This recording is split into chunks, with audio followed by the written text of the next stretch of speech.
இன்னைக்கு எதிர்க்கட்சி என்ன நிலைமையில இருக்குன்னு உங்களுக்கு தெரியும். இன்னைக்கு அதிமுகவும் பாஜகவும் மீண்டும் ஒண்ணு சேர்ந்து வராங்க.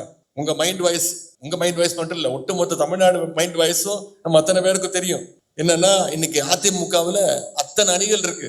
திமுகவுல கிட்டத்தட்ட 25 அணிகள் இருக்கு. இளைஞர் அணி, மகளிர் அணி, மாணவர் அணி, வழக்கறிஞர் அணி, எத்தனையோ அணிகள் இருக்கு. ஆனா அதை விட அதிகமா இன்னைக்கு அதிமுகவுல அணிகள் இருக்கு. ஓபிஎஸ் அணி, டிடிவி அணி, சசிகலா அணி, தீபா அணி, தீபா டிரைவர் அணி, செங்கோட்டையன் அணி, பல அணிகள் இருக்கு. கேள்விப்பட்டிருப்பீங்க. சாத்தூர்ல கூட இப்போ 2 அணியா, ஒன்னு திரு ராஜேந்திர பாலாஜி அணி, இன்னொன்னு திரு ராஜாவர்மன் அணின்னு 2 அணி இருக்கு. இப்ப கடைசியா திரு செங்கோட்டையன் அணி உருவாகி இருக்கு. 2 நாளுக்கு முன்பு ஜெயலட்சுமின்னு ஒரு பொண்ணு வந்திருக்கு. அந்த பொண்ணு அமித்ஷா வரைக்கும் போய் பார்த்துட்டு வருது. அமித்ஷா பாருங்க எவ்வளவு பிஸி பாருங்க. அந்த பொண்ணு ஜெயலட்சுமி சொல்லுது, அவதான் ஜெயலலிதா அம்மா தான் என்னுடைய உண்மையான அம்மா, நான் தான் உண்மையான வாரிசு, இனிமே அதிமுக ஏன் கண்ட்ரோல் அப்படின்னு. இதையெல்லாம் பத்திரிகையாளர்கள் திரு எடப்பாடி பழனிசாமி அவர்கள் எதிர்கட்சி தலைவர் கேட்டா அவர் என்ன திரும்ப சொல்றாரு, இதெல்லாம் தலைமை முடிவு செய்யுங்க, என் கண்ட்ரோல்ல இல்லைங்க அப்படின்ட்டாரு. அவரே சொல்லிட்டாரு. சமீபத்தில் நீங்க பார்த்திருப்பீங்க, செங்கோட்டையன் அவர்கள் ஹரித்வார் போறேன்னு சொல்லிட்டு போய் அமித்ஷாவை பார்த்துட்டு வந்தாரு. திரு எடப்பாடி பழனிசாமி அவர்கள் டெல்லி போறேன்னு சொல்லி எப்பவும் போற மாதிரி தான் 4 கார் மாறி திருட்டுத்தனமா, அவருக்கு கார் மாறுறதும் கால் மாறுறதும் ஒன்றும் புதுசு கிடையாது.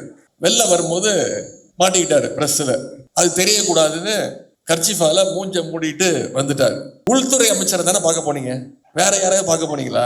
அமித்ஷாவை பார்க்கறதுன்னு அவ்வளோ கேவலமா? வெளில வந்தோடனே பத்திரிகைக்காரங்க அதை பிடிச்சிட்டாங்க. அவர் மாதிரியா இருக்கு, கர்ச்சிஃபை மூடிட்டு போறாரு அப்படின்னு போட்டு செய்தித்தாள்கள், தொலைக்காட்சிகள்லாம் பிரேக்கிங் நியூஸ். அடுத்த நாள் பத்திரிகையாளர் சந்திப்புல சொல்றாரு, மூஞ்சி துடைக்கிறது அவ்வளவு பெரிய குத்தமா அப்படின்னு. அப்படி என்ன உள்ள டீலிங் நடந்தது? நீங்க மூஞ்சி துடைக்கிற அளவுக்கு போனது ஒரு கிட்டத்தட்ட ஒரு 10-15 கோடி ரூபாய் மதிப்புள்ள ஒரு கார். அதுல பயங்கரமா இருக்கும், ஏசி மாதிரி பிளைட் மாதிரி இருக்கும் அந்த வண்டி. அதுலயே அவருக்கு வேர்த்திருக்குன்னா அப்ப உள்ள என்ன பேசியிருப்பாங்க?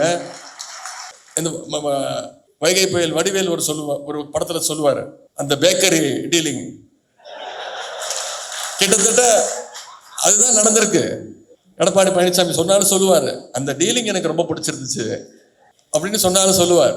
ஏன்னா இப்படிப்பட்ட நிலைமையில இன்னைக்கு அதிமுக இருக்கு. எடப்பாடி பழனிசாமி அவர்கள் நடந்துகிட்டு இருக்கிறார்.